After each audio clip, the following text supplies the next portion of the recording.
Hello and welcome friends, Raj class के एक और नए वीडियो में आपका स्वागत है। इस वीडियो में हम बात करेंगे क्लास 10th जो बिहार बोर्ड वाले जो विद्यार्थी हैं ना, उन्हीं के लिए इस वीडियो में हम बात करेंगे। एक क्वेश्चन है जो बिहार बोर्ड के एग्जाम में हर एक साल इस तरह के क्वेश्चन हमेशा पूछते रहते हैं, जो 2 नंबर वाले क्वेश्चन है। हमेशा जितने भी बिहार बोर्ड के एग्जाम होते हैं, वार्षिक परीक्षा हो या 6 परीक्षा हो या 3 परीक्षा हो, क्लास 10th का इस तरह का क्वेश्चन एक गारंटी रहता है कि ये क्वेश्चन जरूर पूछेगा। अगर यह वीडियो आप समझ लेते हो तो आपको ये क्वेश्चन पूरा अच्छी प्रकार से समझ में आ जाएगा। बहुत ही आसान भाषा में, यूट्यूब के इतिहास में इस तरह का वीडियो यूट्यूब पर कभी नहीं डाला होगा और ऐसी कॉन्सेप्ट के साथ वैसा मैं आपको कॉन्सेप्ट बताने वाला हूं। पूरा 2 पेज हमें भरने का कोई जरूरत नहीं है मेरे दोस्त, एक ही पेज, आधा ही पेज में इस क्वेश्चन को हम लोग सोल्व कर लेंगे पूरा अच्छे प्रकार से मेरे दोस्त। आपको समझाते हुए हम यहाँ पे चलेंगे मेरे दोस्त। तो इस वीडियो में आपको पूरा डिटेल हम करने वाले हैं, ठीक है मेरे दोस्त। तो सिद्ध करने वाले हमारे पास प्रश्न क्या है कि सिद्ध कीजिए कि √3 एक अपरिमेय संख्या है। पहले इसके बारे में थोड़ा सा डिटेल हम कर लेते हैं। क्वेश्चन को फिर से हम रिपीट करते हैं कि सिद्ध करना है कि √3 एक अपरिमेय संख्या है। तो हम जानते हैं कि यह तो एक अपरिमेय संख्या है, लेकिन हमको सिद्ध करके दिखाना है, यहाँ पे कंफर्म करके दिखाना है कि हाँ भैया यह एक अपरिमेय संख्या है। हम जो माने हैं इससे गलती है, तो हम लोग इसका अपोजिट, इसका उल्टा मानते हुए चलेंगे, जो पूरा आपको समझाते हुए हम चलते हैं। पहले लिखते हुए चलेंगे, फिर आपको मैं पूरा अच्छे प्रकार से मेरे दोस्त समझा दूंगा। तो चलिए पहले हम समझते हैं, पहले मान लेंगे, माना कि √3 एक कौन सा संख्या है? एक परिमेय संख्या है, जहां PQ क्या है? तो PQ क्या है हमारे पास? तो पूर्णांक है। अब पूर्णांक का मतलब समझिएगा, क्योंकि हम लोग परिमेय संख्या के प्रकार में पढ़ते हैं, पूर्ण या पूर्णांक संख्या वही है पूर्णांक है। परिमेय होगा तो वह क्या होगा? पूर्णांक संख्या यहां पर होगा। तो पूर्णांक होगा तो इसके लिए समीकरण हम लेते हैं। हम जानते हैं कि परिमेय जो संख्या होते हैं वो पूर्णांक संख्या होते हैं, P/Q के रूप में होते हैं और P/Q के रूप में होते हैं, लेकिन Q जो है क्या नहीं होता है? तो 0 के बराबर नहीं होता। इसको हम लोग समीकरण पहला लेते हैं। फिर से समझिएगा, जो क्वेश्चन आपको दिया रहेगा इस तरह के प्रश्न, उसको पहले हमको मान लेना है कि माना कि जो क्वेश्चन दिया हुआ एक अपरिमेय संख्या है, जहां P और Q क्या है? एक तो पूर्णांक है। तो उसके बाद उसको हम एक समीकरण के रूप में इस तरह से लेना है। अगर से वह संख्या सिंगल रहेगा, जैसे √3, √5, √7, √11, √2, इस तरह से क्वेश्चन रहेगा, तो किस तरीका से? यही सेम तरीके है। हम करते हैं कि दोनों तरफ वर्ग करने पर देखते हैं कि दोनों तरफ वर्ग करने पर, यानी दोनों तरफ हम वर्ग करते हैं। तो चलिए दोनों तरफ वर्ग करते हैं, तो √3 का होल स्क्वायर, फिर P/Q है उसका होल स्क्वायर। तो √3 को 2 बार गुना करते हैं तो क्या आता है? तो 3 आता है, और इधर P का स्क्वायर बटा में Q का स्क्वायर हो गया। अब करना क्या है? एक Q को हमको 3 के साथ दे देना है, तो हो जाएगा 3Q बराबर P² बटा Q।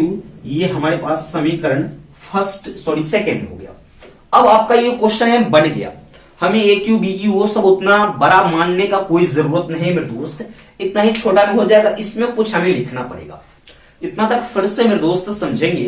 पहले हम मान लेंगे कि माना कि √3 एक परिमेय संख्या है, ठीक है, जहां P और Q क्या है हमारे पास? तो पूर्णांक है, पूर्णांक है। तो यहां पर हम ले लिए कि ये दोनों तरफ वर्ग करके यहां तक हम ले लिए। अब इसमें हम लिखते हैं कि PQ क्या है? तो पूर्णांक है। इसीलिए क्या है?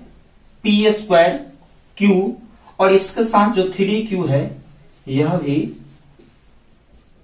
क्या होंगे? तो पूर्णांक होंगे। यानी पूर्णांक का मतलब समझिएगा, क्योंकि पूर्णांक का मतलब धनात्मक ऋणात्मक कोई भी संख्या हम ले सकते हैं। तो जो हमारे पास P और Q पूर्णांक है उसको स्क्वायर कर देते, या उसमें से एक P को हटा देते स्क्वायर करने के बाद, तो कोई फर्क उसमें पड़ता नहीं है। और पूर्णांक संख्या में किसी संख्या से हम गुना करते हैं तो वह भी आपका हमारे पास पूर्णांक संख्या है, यहां है। अब समीकरण फर्स्ट और सेकंड से हम लेते हैं। समीकरण फर्स्ट तथा सेकंड का ठीक है। दाया पक्ष परिमेय, दाया पक्ष परिमेय तथा बाया पक्ष अपरिमेय है। अब समीकरण फर्स्ट का दाहिना पक्ष, ये दाहिना वाला पक्ष है, पी और क्यू यानी पूर्णांक है तो वह परिमेय होंगे, लेकिन बाया वाला पक्ष है √3 अपरिमेय है, लेकिन 3p क्यू परिमेय है। इसको अगर हम जोड़ते हैं, घटाते हैं, गुना करते हैं, तब पर भी हमारे पास कौन सा संख्या प्राप्त होता है, तो अपरिमेय संख्या प्राप्त होता है। हम यहां पे लिखे हैं कि समीकरण फर्स्ट तथा सेकंड का दाया पक्ष परिमेय तथा बाया पक्ष अपरिमेय है। अतः क्यों है से लिख देते हैं। अतः हम जानते हैं कि परिमेय में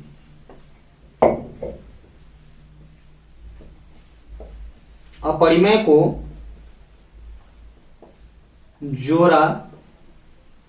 जोड़ने, घटाने या गुणा करने पर प्राप्त संख्या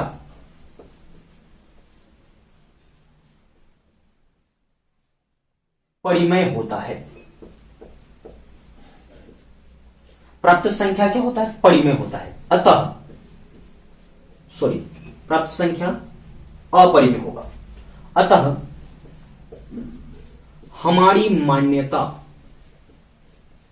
गलत है, हम जो माने हैं वो हमारा गलत है।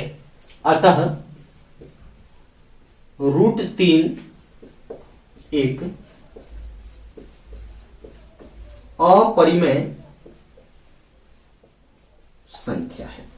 इस चीज को फिर से समझ लीजिए, ये कंप्लीट इसका आंसर सॉल्यूशन हो चुका है मेरे भाई। फिर से समझेंगे क्वेश्चन क्या है कि सिद्ध कीजिए कि √3 एक अपरिमेय संख्या है। तो पहले हम मान लिए कि माना कि √3 एक परिमेय संख्या है जहां p और q पूर्णांक है। समीकरण फर्स्ट लीजिए, इस तरह का है, यहां तक स्क्वायर कर दे कोई दिक्कत नहीं है। यहां पर हम लिखे हैं समीकरण फर्स्ट था सेकंड से, यानी समीकरण फर्स्ट था सेकंड का दाहिना पक्ष परिमेय तथा बाया पक्ष अपरिमेय है। अतः हम जानते हैं कि परिमेय में अपरिमेय को जोड़ने, घटाने और गुणा करने पर प्राप्त संख्या अपरिमेय संख्या होता है। अतः हम जो माने हैं, हमारी मान्यता है वह गलत है। √3 एक कौन सी संख्या है, तो अपरिमेय संख्या है।